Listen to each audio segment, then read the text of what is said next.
The timer literally does start now because I am ordering in this very moment, right? This is how long I'm giving the podcast today. I'm as long as it takes for Kampai to deliver my beef ramen, my hasamaki, and a chicken katsu curry, because this is essentially the meal of the day. Meal of the day. How long does it say? What do we got? Well, at 30 minutes. At least an hour. At least an hour. There's no way it's gonna take that long. Bro, they always fucking lie. They're like, oh yeah, the guy's on the way. Dude, I had a guy the other day literally deliver the thing walking. He was walking. He didn't have a bike. He wasn't in a car. Maybe he parked somewhere nearby. Maybe he's getting some exercise. Walking. I swear to God. Harry had one the other day as well who fell off his bike. So his chicken, well, actually Harry doesn't eat chicken. His sauce was everywhere in his curry. Couldn't quite believe it. Oh, shit, I got to verify my payment on Revolut. Okay, hold up. Head over there. Complications immediately. Yeah, but... Talking counter fans exalted by getting a couple of extra minutes in here. We've got to get it in. Got it. Okay, bang. Celebrations are off the charts, I would imagine. And then back to the app. Continue. We're in. How about that Passion team? That's where you want to start? No, I just wanted to get into Counter-Strike because we don't know when that's going to fucking show up. It's in now. Let's talk about the first group first. Well, yeah, that was it, right? Because I guess we all have different highlights because it's tough to watch all the games when you're working on the alternate shift. Obviously, you can try and catch the matches. Like Jason's been doing the mornings, which he's been loving. Shout out Harry Russell one time. Shout out to Harry motherfucking Russell. We're able to catch most of the games, right? Like I'm waking up at 6 a.m. every day when the first games are going live for most. When it's the 4 a.m. starts, I'm not with you. Yeah, I don't expect you to. I'm actually impressed that you're doing the 6 a.m. Well, yeah, because the 6 a.m.s, I think it's a nice time to start the day. Like I get up, I go into the hotel gym, I get my breakfast, everything like that. I'm not rushed. My day yesterday ended at 6 a.m. That's quite nice. Yanko's ended at 7 p.m. That means Richard did like a 16-hour day. Oh my fucking. Yeah. I messaged him and I was like, bro, let me come host like this is insane. It's too much. He did it like 2 days in a row because the day before that was like 13 hours or something. And today's been pretty long too. Yeah. What was your start time today? 6. So your call time would have been like what? 5:15. Call time was 5:30. Okay. So yeah, first game was 6, and then we partied, and then they didn't do the accelerated thing anymore. Well, they haven't been doing that the whole time. You've just been on the morning, so you haven't known that. So accelerated to the Chinese means if it runs past the scheduled time, they start ASAP, which is not what an accelerated schedule usually is. All right. So it's not. It's just a schedule. Yeah. That's all it is. Exactly. But I guess from where we picked, we were going to do an episode yesterday, but because it ran so late, it was just ridiculous. Like Jason had to be up early this morning. Jason also get back to like 7 p.m. You would have to like do the editing. You were asleep by the time I was back. Yeah. Well, we're supposed to. Yeah. Yeah. I saw you briefly. If you could sleep. Yeah, if I could sleep. But yeah, probably we saved it till today, and kind of good because we can comment on today's results, which there are some shocking ones, and we can wrap up what happened in the last one, right? But we'll also be honest and say our expectations before the games today would have happened, right? Like, well, I didn't expect Passions to be 2-0. Versus 3 I was away. going to say Passions were going to go 2. I was going to say they were going to be VP and then Spirit. Jason couldn't stop talking about name the roster. Yeah, of course. Fear's in there. Yeah, he's pretty good. Jambo. I might just call him Jimbo from now on. Okay. Some dude named Jack something. Jacasmo. Jacasmo, yeah. Kane's there's a couple more in there. I know Kane. And they have 2 more players. That is true for a 5-man lineup. Zero fix. Zero fix in he said CS something. He said 0. S Chilla. S Chilla, that's the one. Yeah. I knew it this morning. Yeah. Yeah. Did you cast him? Yeah, I did. That's the VP game. I didn't get to. And it was hard to tell how good they were playing because VP looked like utter garbage. I had to cover the VP versus TSM game. I caught a little bit of that. That was 13-10 on Ancient. I was really hoping TSM would win that. Really? Yeah, kind of. Well, interesting after what I saw after what I saw to VP this morning, I was just like, get him out. Norbert did call Nico, as far as it was translated to me by Twitch Chat Live, a fat cocksucker. Wow. All right. In Russian, though, right? In Russian. He was just stilled. He didn't aim it at him directly, No, not at him directly. That makes it so much better. Oh, that's actually so funny. Wait. You have 2 best of 1s tomorrow? Yeah. How the fuck's that happen? And I have 2 best of 3s. Oh, I'm sorry. Do I not get a little bit of mercy in this fucking schedule? Shut the fuck up. But then both shifts pay their price, bro. Like yours is the time when you work, but when you're the second shift, there's always this extra hour after the first round of games is over that you just wait around, and the day can go like up until God knows how long. Oh, you have to sit in a green room. Wait, with all wait, Your wait, day wait, yesterday wait. was for That's 4 crazy. a.m. That to must be 6 really a.m. rough. Your day yesterday was from 4 a.m. 6 a.m. That's how long you worked. Let's trade. Take the morning shift next 2 weeks. I'll do it on Sunday. You fucking pussy. Okay, so but hold up a second. But then Harry and Hugo just do one. I haven't looked at the schedule. I have no idea what's going on. Yeah, I do 2 best of 3s, and then the first shift only does two. I think two it's best of 1s. it's because the last EU group, Dinko and I did 2 best of 1s and a best of 3. Yeah, but that's fine. Because you can only like if you do it the other way, right? And you only do 2 best of 1s, you can only do 2 maps total. I see what you mean. Like so. With 2 best of 3s, you can do 6 maps. Yeah, I see what you mean. I gotcha. Okay. So what does that mean? Does that mean the next day that? Anyway, we'll find out. Yeah, we'll figure it out. I'm just gonna send Alex a voice message right now. Yep. He's probably looked at the schedule. Sure. So I'm doing I get to do passions tomorrow. So fill me in, Jason. Oh yeah, they were rock So we're solid, still man. going with the B group instead of the A group. Oh yeah, right. Let's just get it out the fucking way. RMRA, Europe, all the favorites fucking made it. The good teams made it straight to the elimination stage. It was actually all according to plan, right? Cloud9 managed to get through. Yeah, that was nice. Gamer Legion from 0-2 to 3-2, winning the decider game as well. 4 best of 3s to qualify. Yeah, incredible resilience. Won both games 2-1 on the final day. Props to them. Ash does it again. Young team. They don't play, like because he has the players he has, I feel like they play a lot more pacey and set stuff than they do they don't play too much default on their T side. It's kind of how you understand, like, feel maybe they need to play that way. Default's better Honestly, than most of the other teams like below them for sure. Like the teams that they played, I got to do their game against Unity. They almost lost that one. That one went 3 maps. I couldn't quite believe it. They lost to Anubis. They won Vertigo. Ancient as the third. Could have gone either way, I'm pretty sure. But the fact that they had to win 4 best of 3s in a row is crazy. Like, obviously, that's uncharted territory, considering the way the format traditionally works. So props to them. Shout out to Flammus. He seems to be the real deal. There was some rough moments from other players in that team throughout, but it did feel like the nerves were won. Volt is the only player in that roster who has ever been at a major before. He's only been at 2, one with Into the Breach, one with Gamer Legion. Obviously, Ash has the pedigree as the coach, but I feel like where Ash stands on this podcast, because for Gamer Legion to have even done what they did in the past, I attribute a lot of that success to the coach, which is hard to be able to quantify. But Ash seems to be one of those that continues to make good results with rosters that we've never heard of. And he has the added benefit as a coach who makes like a lot of Counter-Strike strategy content. So you get a sense of the way he thinks about the game, so you can kind of attribute a few more things to him because you feel like he knows what he's talking about. He can convey it very well to an audience, which it translates to his players as well. So he has that extra benefit that most coaches don't have, where he has some kind of like publicity in terms of, look at the way I think about the game. Look at the way I approach the game. Look at the way I organize and watch demos and what I take as the important factors of it. So you got to give them that credit as well, which is really cool. Yeah, so props to them. I think for everything else, it was pretty normal, right? Vitality, Mouse, Navi, FaZe all making it. I guess it's more in the fashion that they did. FaZe having to play the 4th place decider against Cloud9. That did end up going 3 maps, and it feels like it probably shouldn't have gone 3 maps, but it did. That fucking KRL tweet is fucking mental that he put that out. Wait, hold up. Which one? About Apex? Yeah, the recent one about like saying that the Vitality CEO is shopping Apex around without letting him know.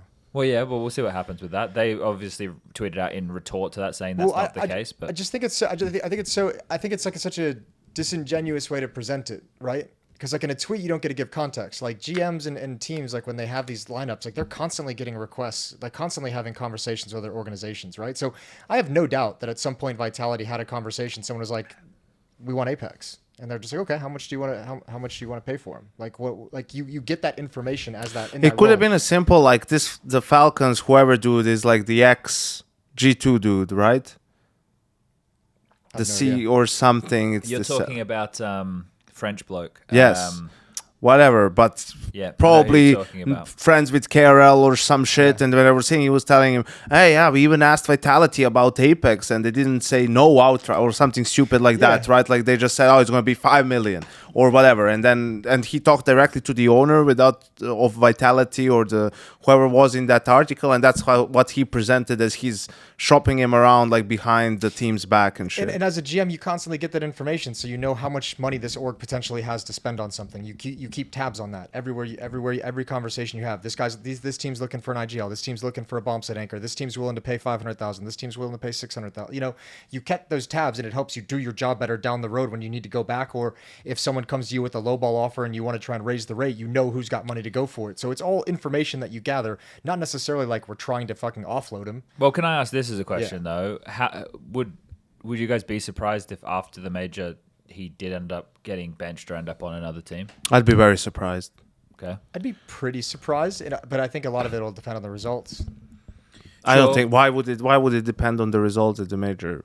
Like, is he a bad in-game leader if they don't win the major, or like, and whatever if they lose to whoever in the playoffs? Or do you think there's any chance though, because we're making big assumptions here, but we're assuming that the friction within the team for Spinks is Apex, right? And that could be completely off base. And I would love it if someone would come out and you could tell me privately what the problem is with Spinks. Carol, hit chat up. Let me know. But let's say that they're like, well, fuck it. Actually, we don't want to get rid of Spinks, but it doesn't mean we have to change in-game leader. And we've heard some rumors about Carrigan maybe not being in phase after the major. Well, what if you replaced Apex with Carrigan, and Carrigan gets to be in a team with Flamesy, Spinks, Mezzy, Zaiwu.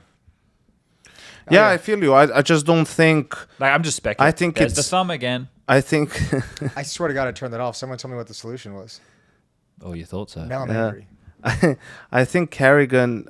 What was I going to say? Yeah, I don't think Spinks is like irreplaceable.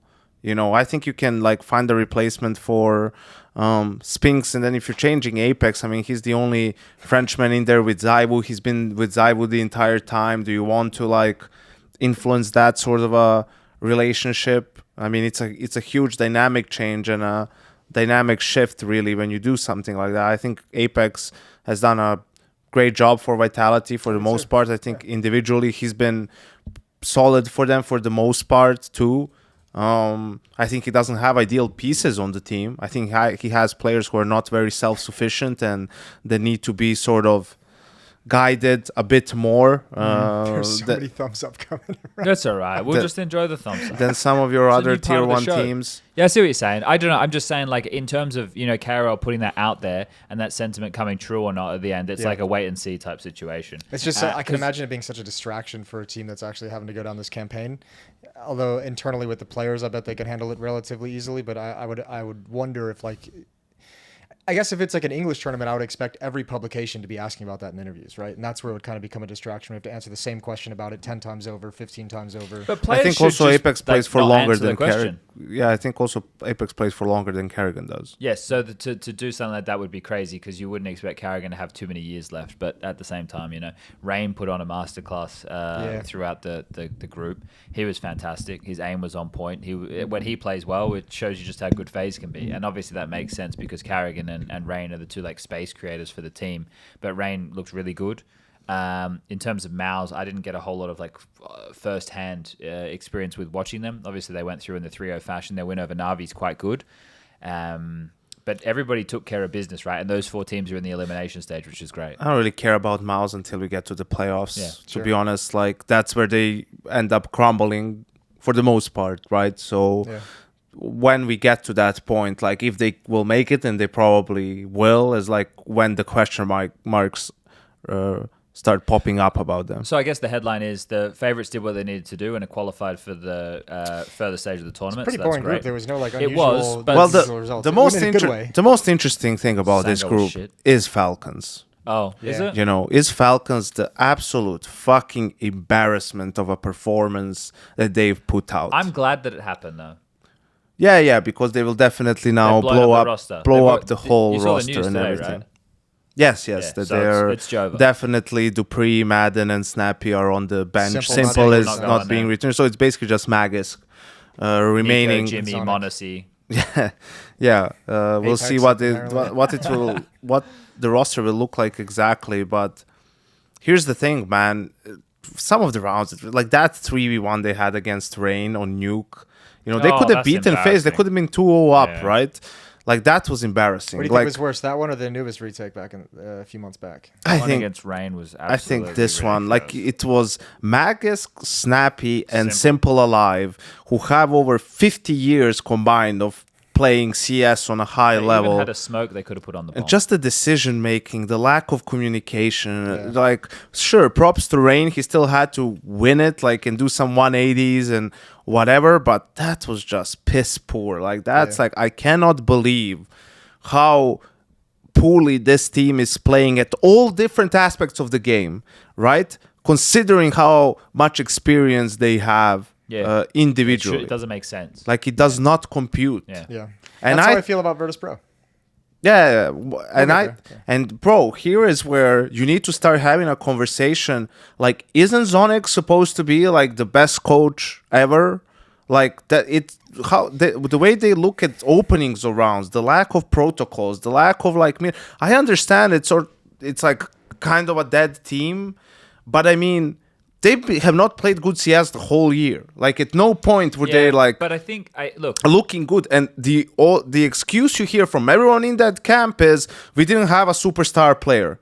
Well, bro, a lot of teams don't have a superstar player, you know, and you were not expected to contend for titles. You were also not fucking expected to lose to Atox, Red Canets, VP 4 times in a row. Like, when is there going to be now? Let's look at this next iteration of Falcons, whatever it may look like. Like, let's say it has Monesi, Nico, Jimmy, Magus, can put whoever the fuck you want as the fifth guy. You can put either an IGL in there, like a Carrigan or whoever, or let's say Magus King Game leads and you put in another rifler. Sure, in terms of how they approach the game, if it's like, still if they're not, if they're trying to play some weird fucking way of CS that's not necessarily computing or making sense, you think like guys like Jimmy and Nico and Monesi are gonna just keep playing along without saying something? Like, like Zonic and Magus both like are going to be on the hot seat coming into next year. Yeah. Like, because if you do, the excuse is we didn't have the good players. I don't even the think players knew they were going to be replaced. It was just a shit environment for a team to be in. Like, players weren't listening to me, blah, blah, blah. I don't care what it is. You don't have that excuse anymore. You have the world's best players. Right, like, because I understand what you're saying, but the thing is, they get the Ents call. Snappy, the way that he was able to call with that team is they just did what he said, and they were able to play a lot of fast rounds and stuff. That's not the way like Magic and Dupree are going to approach the game. Sure, for Madden, it's fine. Like, that's what he's used to. Why did Sampaius not play well? I have no fucking idea. But all in all, like, Snappy's approach with that team, unless he could just play like they did in Ents, it was never gonna. And he couldn't, and that was another thing, and that was the same thing that happened when Zonic went to Vitality, and they brought the Danish players over to and Apex was like they were bad. They were really bad. It's okay. Communication was an issue because they're all having to speak in English for the first time. But it was clear that Apex was uncomfortable calling that game and even playing within that system, right? And it was only once Apex started doing it his way and got more of, you know, freedom to call the way he wants to, was when Vitality had results and ended up winning the major. So I think Snappy looked the same like Apex did at the start of that turn. He looked uncomfortable. He looked like he was calling someone else's game, and he looked stressed out of his fucking mind. He wasn't enjoying himself at no point in that team, right? And you don't want it to be that way, but also if you're Zonic, like, you want to win, right? Like, you feel like your way is the way to go, and you want people to listen to you, and in the end it accounted for some of the worst like results that you see considering the names that were on the roster. I think that's the thing. It goes without saying that they should have had better results considering.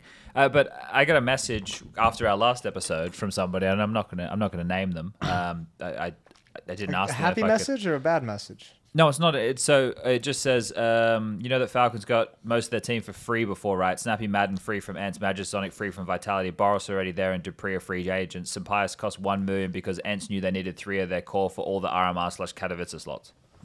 Yeah. So, because we were talking about the amount of money they're going to spend next year. Yeah. So I think like that was like, oh, well, they're not big spenders because they didn't. But like, I just think that shows the shit situation they found themselves in when they couldn't get Nico when they wanted him last time. Which obviously they've got their man now. Yeah. And it's like if the Jimmy room is real and the Monesi, if they're able to court Monesi too, then it's about who do they get as an in-game leader. And I think like Carrigan and Shui would be the two at the top of the list, like if we're assuming Apex isn't going anywhere, right? Yeah. And the thing is, if you're the Falcons, you have to do that based off what you're saying, because you can't let Zonic be the one to set this team up because of how poorly they've done with the pieces they had. They weren't like, with the amount of time that they had, you would hope that their just basic fundamentals of the approach to the game would have been better, but it was dog shit. Like all of it was dog shit. So it's everything was bad, bro. It was all bad. And the Blast Paris major run, they have not beaten a team that was in the top 30 ranked before the tournament started in a best of 3.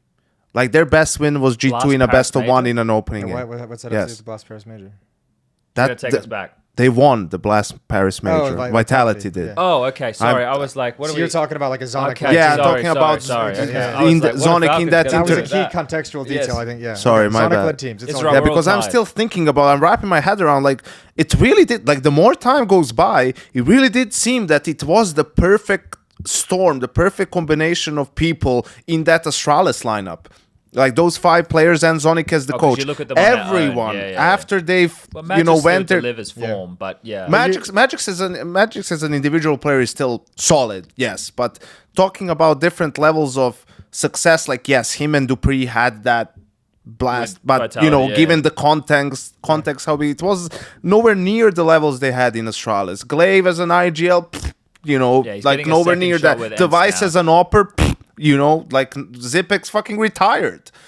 So the question is like, was this just at the time the guys introduced a new way of playing and they rode that wave, and then once the game evolved, like things evolved, like the time has gone past them. I think the fortunate thing for Zonic is it's his story's not done yet because he's still there, right? So he does have the opportunity to try and buck this. But in terms of like the negative critique that you're putting out there for like right now in the microscope, but the thing is, you look at the Astralis, then they did win with Vitality, but then it depends on how much framing you put on like your discussion you were having with the Danes and the mixture with Apex and that style. But if you look at the other end, he is going to get or we're assuming he's going to get the absolute best pieces. Yeah. And if he does, and it still looks flat, well then he's the next you one out the door. look at the direction of the team and who's kind of helping set up the plans. Look at it this way though. I could, that whole thing you just did about that Astralis lineup right there. Yeah. You could do that same thing about that Ents lineup that had Snappy in it as well. True. And you could go and look at all of them and say all of them are doing fuck all individually as well right now. Yeah. And so now you have 3 of them, and if for whatever reason that seemed to have been a perfect storm for Ents. And I think one of the big things that might lend that a little more credence is the idea. I think it was like Harry and Hugo made a really good point during the cast where they were talking about the kind of style that That Ents would be team a ran with first. Snappy. Yeah, it's up there. He's not calling like that at all in Falcons. Like there's none of those pace changes. There's none of those like really aggressive like Mac 10 style plays. There's none of those break the smoke and go. There's none of those jump on yeah, but through that's and be because hyper-aggressive. before he had soldiers, and right now Right, he's got that's what I'm players saying who though. are He doesn't have established the with a right bit more of a- pieces to call the way he probably Exactly. wants to call. He's been cucked on that team. Yeah, it feels like Even- he's just having to call how other people want to play, and that's no way to be an But IGL. even in Vitality, for example, when Jax stood in for Dupree when Dupree was having his kid, Apex got to use Jax the way that he wanted to use Dupree, and then it like kind of showed Dupree what Apex wanted of him, and then he was able to do that, right? So And they won the major. yeah, so it actually like helped so them out. Apex is a god. Holy shit! Hold up, Mezzi just Yeah. subbed out for Jax. Now Mezzi's in playing great Counter Strike. And now we're at a major. Vitality are going to win the major. Oh shit, we put it together. Oh All right, my well, God. close down the Not episode. It's impossible. been fun. Yeah, Thanks we for figured it watching, out. Yep, everybody. see you guys. Yeah, look, but Falcons being abysmal, that is no huge surprise to me. No, Like, it's not me either. to- We can move past it if we. I have nothing more. Honestly, I don't have anything to say about Falcons. no, at the this top 4 is great. Of course you don't, because Simple play great. Did he Outside the considering- fucking when he's forced to play Vertigo, I mean, considering when how shit the pieces were around him, he did a decent job. Obviously not superstar, point. old, We went old from level great simple. to decent real quick. I'm just gonna. Jason, you fucking eat some humble pie, motherfucker. out Yeah, Let's you talk do. about Cloud9. you thought he Fnatic. was going to be worse than he was. Admit it. Oh, here we go. I mean, sure. No, I don't know. It was in no way impressive to me. Okay, well that's fine.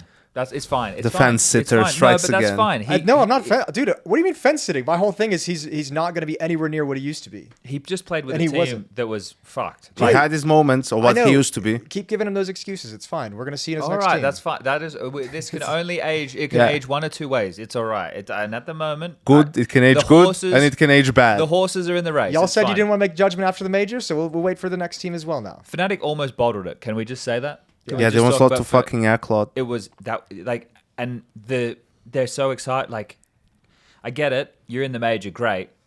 You didn't play great. Look like hell. You didn't play good. No. Like Cloud9 better overall. But even that for me is Heavy God. Heavy God good. Axel against FaZe apparently remembers how to shoot. And I had that revelation The classic. mid-cast, and I was like, oh, it's Axel versus FaZe. Of course. But Icy had some moments. Inters is Inters. I can't say much about him. when I casted Cloud9, he was fine. He doesn't do anything above and beyond, but he delivered when the play came to him. Yes. He did his job. Yes. But he doesn't go above and beyond, and he doesn't turn the fortune of rounds. He just does his job when it comes to him. Yeah, I was super disappointed in Sangal. They were dog shit. Yeah, I was too. They were bad. Saw whatever. Like, I wasn't expecting anything out of them without Aris Dos. The only thing I have to say about Saul is like respect for Utiris to be like when they got eliminated, mentioning like, yeah, with the circumstances it was really hard, but we knew exactly what we were doing. It was Roman, I think. Oh, was it Roman? I think it was Roman. It was He just basically said like, yep, we knew exactly this was a possibility when we made this decision, and we just have to live with it because that's the decision. That's the route we went and took. No excuses. Just like, that's what it is. I'm not surprised BetBoom didn't make it. Nope. They're never like. I just don't think that the way that they call is good. They have some good pieces. They did it better. Like in the final day that they played, that wasn't the problem. They fucked up a couple of 5v3s on the final map, like at key moments, because they did better the initial store from Gamer Legion, but then just in a key round, like Gamer Legion's rushing B on a force buy, they get the first 2 kills, Siren and Chiron, and then they sort of over swing, like instead of jiggle peeking the angle, they like commit and die, and everyone's coming. They just need to play for time after they kill the first 2 guys. The round falls apart, and that really like gets Gamer Legion a couple of extra rounds. Oh, that's Group A. Yep, that's Group A. All right, let's do Group B. So I guess we can like kind of do take the talking points from all of our different perspectives. Were you doing A or B today? I did B streams. Okay, so you and I both did B. Yanko did A. Yeah. So we have like kind of different views on how everything unfolded. Now, was the G2 NIP game that was on A, so you did Spirit Bait. I did Spirit Bait, which was pretty self-explanatory. So Bait looked dog shit against Aurora. I can only imagine how bad they looked against Spirit. I couldn't even tell it. Well, actually, I could. There was one really bad round. There was the retake round at the V bombs. I don't know if you saw the clip on Reddit. I don't even know if it made a front page. With the defuse? Yeah, it was so obscene. Like they were just like basically lined up for exit kills, and then they were like, "Oh, we just got 3 kills. We'll go in." Yeah. One guy was faking long. They knew that. One guy had just killed homeboy Chopper sitting outside of B tunnels, and they were like, "Oh, okay, well." That's a round for us. And I mean, fair play. Donk was a stud. Yeah, Donk was fragging. Yeah. I mean, he set the tone early. Mid pushes into lower dark and just destroyed in the first 3 rounds, and then it was just like that. Yeah, Bait very disappointing. In the game against Aurora, the scoreline doesn't really tell the picture. I think they lost the first half like 9-3 or 10-2. Yeah. Deco was having a field day on him, and Aurora also didn't look hot on their T side. It's clear that these teams don't have the same understanding of like top tier Counter-Strike, like the way that they're doing things. They're calling out of the dark, you know, and it's like, oh mate, like what are we doing? They just MPL, the IGL. Yeah, a lot of that, and a lot of like defaults that do nothing, and then they just end up executing onto a bomb site. Yeah, where I want with no info. Like, if you guys are defaulting, why aren't we like trying? Why aren't we probing something? Like, why aren't we attacking a part of the map, trying to create something, trying to get information, anything? So then, you just fall into a blind hit. Bait were pretty miserable, so we can be done with them. We can throw them to one side. My favorite game of the day was watching Sashi beat Astralis because Trace, the coach player, not our colleague, put out some like stuff about the game. And he was like, okay, so last time around they played Yellow Compass. Astralis lost. The roster was the same besides it was Cadian for Device. Also spoke about the tweet that Stown made after that. And it was like, such an embarrassing loss, you know, but it's good. It's a best of 1 or whatever. It's good to know that we'll be fighting for trophies and they'll be, you know, whatever. Right? And that aged quite poorly. Speaking of humble pie right there. Yeah, which I used today, which was back in June. Like we're talking a whole. You thought, hey, may as well milk the drama. And there was lots of Danes watching the game, right? And chucking elbow in there. It was back and forth. Obviously, the Hunden thing, Lucky being on Astralis. Like, there's a whole lot of. Bro, also there. This tweet from Astralis that came out, just like read the room, guys. Like, how are you gonna? First of all, like, don't put that tweet out there once you go 0-2 on the first day of your group. Feels like, but also, why would you do that to your performance coach? Because he's the one catching all the flack. It was just a scheduled tweet that no one had the brains of thinking. Well, is this the good timing? Holy basically, shit, for man. people out there, Astralis put a tweet out. You have any questions for sports director? Like, you know, if you it's have even worse, it's like director of performance. Yeah, coach something like that. It was, and it got put out right after they lost to Sashi and went into the 0-2 bracket, 1 loss away from not making it to the major at all. So yeah, it was just like piss poor timing. And of course, the questions are, hey, why are you so shit? What do you do for your salary? Blah, blah, blah. But I'm with you in the sense of like, even if it was a scheduled tweet, why would you do it on today of all days where things could definitely go wrong? Or wouldn't you even say like, hey, let's not schedule that for this day? And you feel like you have plenty of content for today. Your team is playing in the RMR. Like you don't need to do shit like that. Yeah, but I think that just shows it's classic Australis, right? Like completely out of touch with the common man. Australis. So yeah, that you as you bang on, they're 0-2. Yeah, but their opening loss was against 9 Pandas. Yeah, and who I did that one. Mate, if they brought that back against G2, that would have been fucking crazy. That was one. I was not concerned at all. I'll tell you, Richard and Black can tell you. We were sitting there watching the whole time. Like, because it's just fucking the same G2, man. Like, all the time. Like, you just... not be concerned, at 12-8, I told Tuble, they're going to win this in OT, G2. Like, this is going to OT, and they'll win it in OT. Because it's one of those stupid things where, like, you think you won the game, and then... Take your foot off the gas, and you're just coasting. And here's the thing, people are immediately, nice T-side snack. You know, but they weren't... For me, the calling wasn't the problem because all he did was call default. But the players were sort of like they couldn't get to the execute. They were just giving away kills all the time. Now, sure, someone could say, well, why not make an adjustment and not play default? Well, that's for one kind of expected and obvious, right? Like you just should tighten up your default. Maybe send a couple of extra bodies. A couple of rounds, guy gets killed through the smoke. Like it was a little combination of unfortunate and the players being maybe a little bit lackadaisical in some of the moves. The problem was, whatever it was, in 9 rounds, they got 10 kills total, right? Like it wasn't that they were losing, is like they were getting owned and they couldn't get the bomb down. So it was like gun round, eco, gun round, eco, gun round, eco, this vicious cycle. And you're like, well, this is like pretty shit, right? But I don't know. It's I've seen worse games of them I've seen worse T sides from them on Dust 2. That's why I'm like, yeah, you know, but it just is. They surprised them early with the double op. Okay, you lose a gun round there, then you equal. Then next round, your two guys, you know, your guy gets killed through the smoke on mid as you're trying to do like a B split. Sure. It cancels your call. You try to do something else.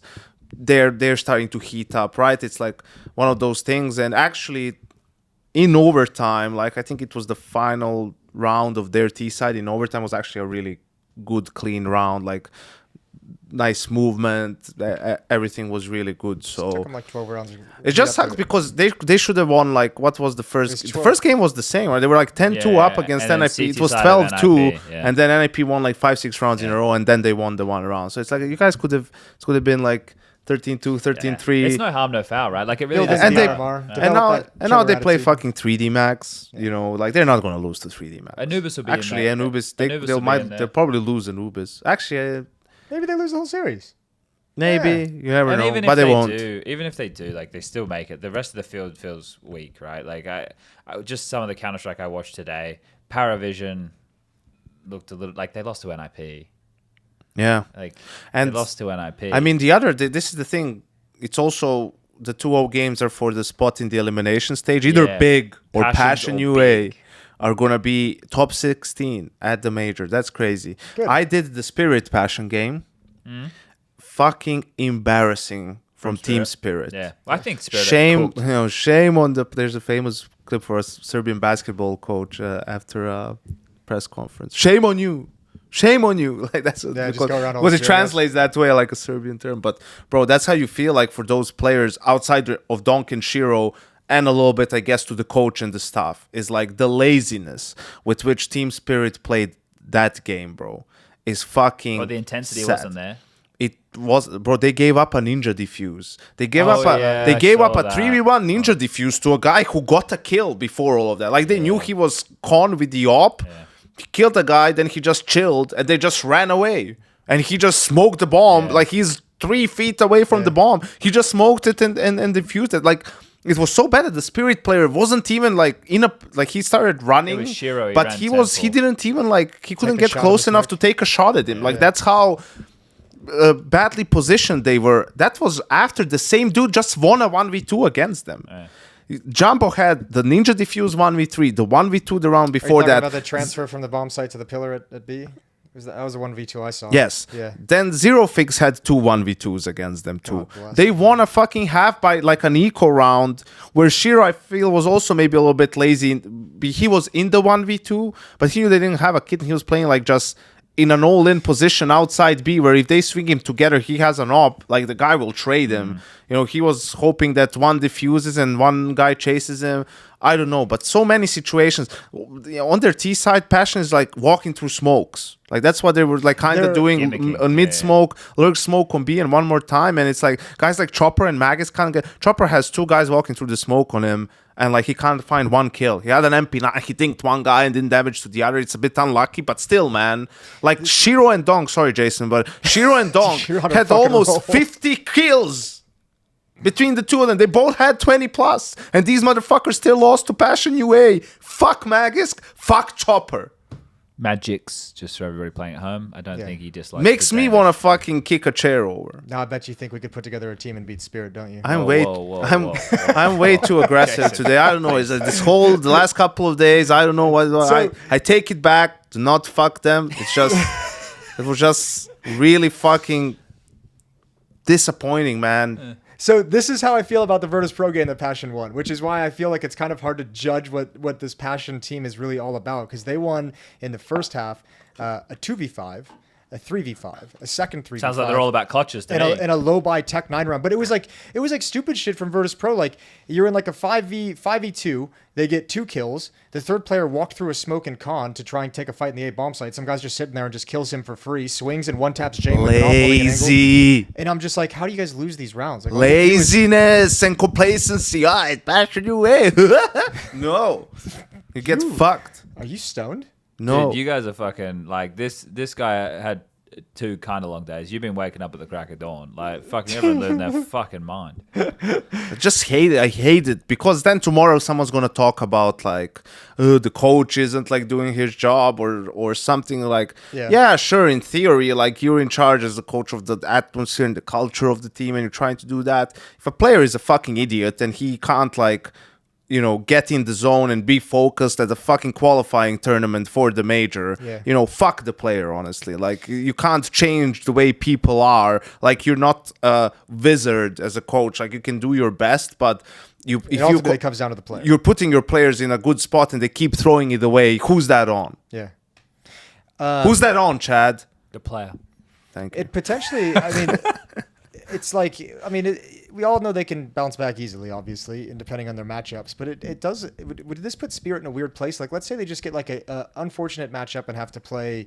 Let's say they lose one more series. I don't know. They just play. They play Aurora tomorrow. But they're a higher seed. So if you get down to it and say they're one of the 2-2 teams, then goes 3-2, they're gonna have like the weakest schedule. So they're gonna be playing in the decider game. Like, there's a potential for them to get. Yeah, I mean, it's too far down the road to maybe theorize on that, but like, they have that high seed where it's like you're not going to have a good strength of schedule to avoid that final best of 3. I think the bigger problem is they're not in the elimination stage. That for me would be the travesty for Spirit right now. Like, because they might not be able to get out of the opening stage. Yeah. Well, actually, I guess they could. It depends on the book holes. Okay, so it's not over yet. But the fact that one of Big or Passions will be, that's the upset so far of the tournament, right? Yeah. That's the most unexpected. And even with the conversation of Big, who have just been pretty average. Who did they beat first? Sashi. Yeah, and Sashi, look, they really wanted to win that game against Astralis because of the derby. And Hunden seemed pretty well prepared in terms of some of the counters that they were going for, and they had some nice moves. I liked watching Sashi play that game. I mean, he's a scumbag, but like, no one can deny he's a smart counter strike guy. Okay, but he's all right, guys. Fucking hell, it's like I've got 2 different people with me. There's so much anger. There's so much vitriol pouring out of the both got me in of the you. mood. Well, it's because Harry's fucking Bardolfed you, and Yanko's had a few long days. It's you can't believe 2 weeks in. Tomorrow was supposed to be my easy day, but now I find out it's not anymore. But then maybe the next day after that will be. It cannot possibly be. Oh yeah, because it has to be 4 games. It's funny. I was telling Dinko before this event. I was like, "All right, young man. Like, look, it's going to be a long major. It's a month long, weird schedule. There's going to be a day in here that some of us are going to just have a really rough mental. Some of us are going to be angry, going to be a little bit tired. Let's keep it together. Let's keep each other positive." And I'm the one who's always eternally angry right now. Yeah. Okay. Yeah. Young man's doing well. You were like prepping him to deal with you. Not deal with you. Yeah. Yeah. I didn't know it at the time, but I really was. I know, it's just so frustrating for all this shit, like being a coach, right? Like being in that position and seeing what these players are doing is like making you like lose your mind, because it's like being a coach is not fun, man, unless you're winning all the time. Or like whenever you win, So it's like there's a lot of So there's a lot of like you put in a shit ton of work and then like hoping that it kind of works out and the players remember it or that they use it or that it's good what the shit that you come up with, and then it's working and then it's good and it does what it's supposed to do, and then they win then they fuck rounds. up like the easy stuff where it's almost inexplicable. You know, with the caliber of players that you're talking about, like some of the stuff that they're doing, and it's your job is on the line too. Like, I mean, you get a percentage of the sticker Probably money actually too. Like more so on the line. The coach is usually the first one. They're definitely one, and like that's the thing with coaches in terms of those with merit to their name, right? Yeah. So, but okay, so let's just do this, right? Because we've all seen a whole bunch of different Counter-Strike. I think we all believe G2 are going to make it, and we would have had Spirit as a lock as well. Do we still think Spirit are going to make it? I still have Spirit as a lock. Okay. What about EF? hoping they sleep like out in the fucking cold tonight or some sort of punishment for them for the performance today. Like it's time for the stick. Fuck the carrot. Okay. Bring the fucking stick out, Jason. But they still qualify. What about They'll have to. This fucking group, if they don't qualify, Eternal like they Fire's should qualifying. retire. Eternal Fire lost to 3D Max in overtime on Nuke. I think they're qualifying. Okay, so then they Cool, go. 3D Max Dude, will honestly, it qualify? looks like 9 Pandas is going to be a team that could qualify as well. They have Screwed. some guys who can shoot. They The problem is we just also saw a bunch of best of ones. Like, how deep is the map pool for a lot of these teams? That's the question. Well, the thing is, for somebody like NIP, they've got this YoCab guy standing in for Maxter, but he actually looked pretty good today. If I was Maxter, I'd probably be scared about my spot on that team. YoCab didn't look bad. I don't think NIP will qualify. They only had 23 maps going into today before they... no, they had 22 maps going into today, so they played 24 in total now. It means their map pool's a bit more unknown, but they didn't seem like they were that well put together. I think really the only locks I have are the G2 Spirit and Eternal Fire. Everyone else seems like it's pretty up in the air. Well, I feel bad for 3D Max having to play. Obviously, one of big or Passions, right? Yeah. But Passions could turn out just to be best of one merchants, right? That could definitely come into fruition real quick. But they have the best possible opportunity against big. Someone tweeted at me because I tweeted out their 2024 on LAN. They lost 2 games to I can't remember the team name. And then they lost those 2 games, and then the other 2 maps they've played are against VP and Spirit, which they both won today. And apparently, what happened is that first LAN they went to where they lost their 2 matches against like a tier 3 team. They got there like 15 minutes before their match went live, and they had they'd never been to LAN before. Their settings, they didn't know how to set up their settings properly and everything. So they gave an interview that was like, he was just basically like, yeah, we got our ass kicked because we didn't know, like, we didn't know what the LAN experience was. We couldn't set up our shit properly. Everything was fucked, and we got our ass kicked. So they came here to China Kane early. their coach? Kane is their coach. I haven't seen this interview yet. This is just what was tweeted at me. Okay, all right. I asked him where he got the interview from, but yeah. And so essentially, when they came they came early to China, and like we're making sure that they knew everything, all the equipment they're going to be using, and how to set things up the way they wanted it. So, fair play. You did a little bit of work there. Passion has played 354 maps this year. And 4 of them are LAN. Yes, and they've played 119 maps the last 3 months. So these dudes are like what Monty was 2-3 years ago, or whenever that storyline happened. Fuck me. But yeah, they have all the reps. They've seen it all, Chad. I don't know. I think not on LAN. Just not on LAN. But that's the crazy part. That Jumbo has 2 insane rounds back to back, 1v2 and into a ninja diffuse. Yeah. He doesn't even fucking smile. I'm like, bro, you're willing to celebrate a little. They're probably helped out a lot by the hotel room environment. Like if it was across from your opponent, then maybe a little bit more. And I'm not saying like they're cameras in their face at all times rather than like a static webcam in the corner. They're obviously doing it on LAN, but there's levels to this, right? Yeah. Like I think obviously being in that type of environment is the next most comfortable as opposed to being at home in your bedroom. Yeah. Is Astralis going to be out? Yeah. They're playing against Bait. Did they look bad against Sashi? What happened? They looked. Sashi had a couple of really good moves, and I think it's one of those like things where Sashi really want to beat their rival, right? Or not really rival, but countryman. So they were really prepared for a lot of Astralis' moves. I don't know if they looked bad. They looked bad against 9 Pandas. Okay, well there you go. But that was on Nuke, which I don't know in this situation why you'd want to take it to Nuke. Pretty complicated map for an in-game leader who hasn't been there for very long. Yeah, but come on, man. It's Astralis without Tessus and Shush. I mean, it's Heroic without Tessus and Shush, and just have Bro and Stare instead. Like, Stown and Yabi know exactly what Kaden is doing at all times. Like, all right. Yeah. It's cool. I know. They just looked ugly. I just watching them. The only 3 rounds they won on their T side was because Yabi just walked out upper. Yep. That's literally it. That's all he did, and he got 3 kills. Doesn't surprise me. right? Outside of that, it was nothing. There was a crazy round. Sashi, they lost the B side, but they were playing in a retake setup on this is Inferno, and Lucky kills Yabi lurking, so now they have a number advantage, and they're up in rounds, but only by 2 rounds. And if they lose this round, the score's 11-10, still in favor of Sashi. And they all go over to B, and they're like, well, we're not going to go for this, even though we have cash. We're all just going to play for exits. And they just play for exits, and then Astralis' money was fucked in the next round, and then they win it. And then they get it's like 12 to 10. Yeah.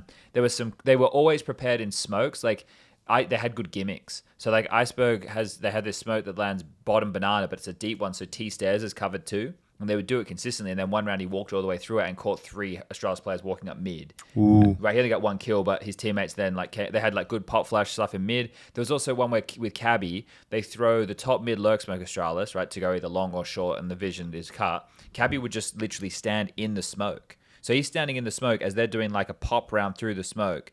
And then he comes out of it and gets 3 kills. They were going up short side. They had no idea it was there, even though they were body blocking each other, and they still didn't realize because they thought it was teammates or whatever. Yeah. So like in terms of some of those rounds that Sashi won, I think maybe a little bit fortunate, but it was fun to watch. Like in terms of the overall game, but in terms of Astralis not making it, I don't know if they can reverse sweep this. I don't think they lose to Bait. But I don't know if they could lose to Bait. I think Bait. I believe you guys, but I think they're better than how they look today. They look terrible. I'm not judging Bait on how they on Spirit. There was like one goofy round where it was like, what do you guys? Well, judge them on Aurora, bro. Yeah. Like they got 2 rounds in the first half. It was terrible. It was the game of the day where I was like, what are we fucking watching? Like I hope they bounce back. They'll do better against not people from their region. Okay. That's my take. Okay. All right. Fair enough. So yeah, what did we say? We got G2, we got Spirit, we got 1 or Passion or Big. I just kind of want the Passion thing for the hype.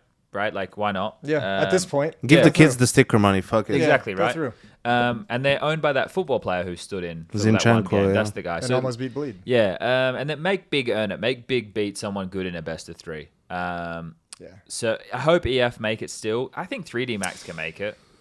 Yeah, I would like to see that. They haven't been playing up to my expectations because I feel like my expectations rose from seeing them in the first half of the year. I just think they're very set piece heavy. I think they're a team that does better with momentum on their side, if anything. And they do require some of their players to pop off to get through the harder games, which I guess is pretty standard, right? But I don't think they're a great team at playing default. I think they're a good team with a couple of gimmicks, and they're good at the maps they like, right? Like I think Anubis is one of those that they definitely have a bit of an affinity for. Sure. But as far as the field goes, like this is where... Did you get to see TSM play at all? Yes, I casted their game against VP. How'd you like that? Dude, you wouldn't quite believe it. Pistol round, they all go out mid and run through red, right? Classic T-side ancient, right? On the fucking anti-force round, they all walk out mid and they walk red. All of them. Literally all of them. 5 of them? All of them. No joke. No word of a lie. And then they win that round. But you know what? They do it again. No. They tried a 3rd time. And Electronic close mid with an MP9 and just mows them down. And it still got close. It was 13-10. It was classic. It was a classic VP game. 6-6 is the half. You're like, yeah, you know. And then, you know, in the second half, now they're going to get cruise control. VP are going to extend the lead. They'll win the pistol. They won't lose to the force rounds because it's VP. They don't lose those dumb rounds. They did extend. They were like ahead by like a decent margin. They lost those dumb rounds. But then, no, they didn't. Like TSM just started coming back in rifle rounds. And then TSM were in a position to push it, right? So it was 12 to VP, it was 10 to TSM, and they were 3v5. They were 3v5. And you could already see fucking Norbert's throwing his AK away. He's running over to go pick up James' AK, to save it. Flit and whoever else it was, maybe Fame. They were like, okay, well, we know we're saving. There's still a minute on the clock, but we know because next round we have no money, and it would push it into overtime. Flit's hanging around cave. Nico overpeaks for no reason. He dies. Okay, now it's a 4v5. So like, well, actually, like we get some util. 3v4. 3v4. Let's see what we can find. So they keep working towards B. TSM over rotate. They have 4 players on the B side. They push down B ramp. Fame gets a kill on one pushing. Here's a second. So knows it's multi on the thing. 2 of them come out cave. But before they come out cave, they're able to throw the util. So one of the players, Zyphon, has run back into sight and he's playing in the Ninja Cubby. Norbert comes through cave and does the wall bang and fucking kills Zyphon on the site. So what was a 3v5 is now a 3v2 disadvantage for TSM. The site's completely smoked off. The last 2 players, Acor and Volder, just have to run through the smokes and die 13-10. They had that exact kind of a round against 3D Max earlier. Like they took the B bomb site. They did everything great. It was a 5 on, or no, they were CT side. It was a 5-on-2. Oh, this is on Vertigo, right? Yeah. In the B bomb site, bomb had just been planted. They were coming in, good utility. Molotov forcing people out in the open. I forget who it was with the Galil steps through the smoke, but TSM executes the retake in the 5-on-2 wall. There's like 3 smokes still up, so they just lose track of everyone. 2 headshots from one guy with the smoke empties an entire mag at the Galil. No one reacts. Through the entire length of a mag of a Galil, no one turned. No one realized. Shit! It was the exercise. Yeah, I and he saw mowed down that. 3, and I was like, what? I was like, do you guys have your headphones plugged in? That's 30 bullets fired that you did not react to once. Dude, I had that moment as well happen today with Kenzie on the pistol round of Mirage T side. They do it's a B split. Kenzie comes up through connector or whatever, going jungle, but the bait guys haven't broken the vent. And Captain Kirka is literally running from A behind Kenzie to come through, running. And Kenzie doesn't turn around. I'm like, are your fucking headphones on, bro? Yeah. Like, what is going on? I was like, the comms can't be that chaotic that you don't hear footsteps in your first person POV. Yeah. There was some wild shit going on today. That's what I was asking, because I thought TSM, I mean, I didn't expect much out of them, but they beat my expectations of what I expected them to look like. And then they just had that heartbreaking couple of rounds at the end. Whereas, like, I expected them to be shit, and they were decent. Did they play? How did European Breezy look like? Which one's European Breezy? Walde. He has a mustache now. He was in-game leader. He was fine. Nothing crazy. None of like this sharp aim and sequences that we used to see back in the day, but he was fine. They play against Paravision as well. I don't like that matchup for them. Artfrost was pretty good on the AWP today in some clutch moments. Kick It was very handy. That team's got some danger. Patsy's on that team. I think Belchanok is actually pretty good. Like, he's sharp. Alpha is this new kid they got. Well, he's not. I think he's been there for like 4 months or something, I think. But their biggest issue is Dustin can't be in the room with them because it was signed up too late. So they have no coach help. And for that kid, like, you kind of have to lean on Kick It, I imagine, for the experience for that team. So look, I think that I'd put Paravision beating TSM tomorrow because of the style of Counter-Strike that TSM were playing, which is pretty heads up and pretty pack heavy, which will allow Paravision to play more heads up CS, right? They'll just be taking a lot more duels and a lot more multi-kill. I love that. So I think that'll be good for them. I think that Australia should beat Bait. I know that you said you think they play better against a team that's not from their region. G2 should beat 3D Max, but there's a couple X factors in that veto that could make it interesting. I want Passion to win just for the story. Here's the thing. Sorry. You're right. Oh shit, my food's almost here. Time's almost up, boys. Yeah, 3D Max is good on Anubis, but I feel like G2, if you're going to win the major, you need to beat 3D Max on Anubis, even though it's their like best map or whatever. Yeah, no, that's fair. Eternal Fire Sashi should be Eternal I Fire. hope the Eternal Fire, but Hunden will prep well for that. Yeah, he'll probably have some tricks up his sleeve. Heroic better be NIP. That'll be embarrassing if they don't. Yeah. VP 9 Pandas. Oh, that could go either That could be spicy, yeah. It's a best of one.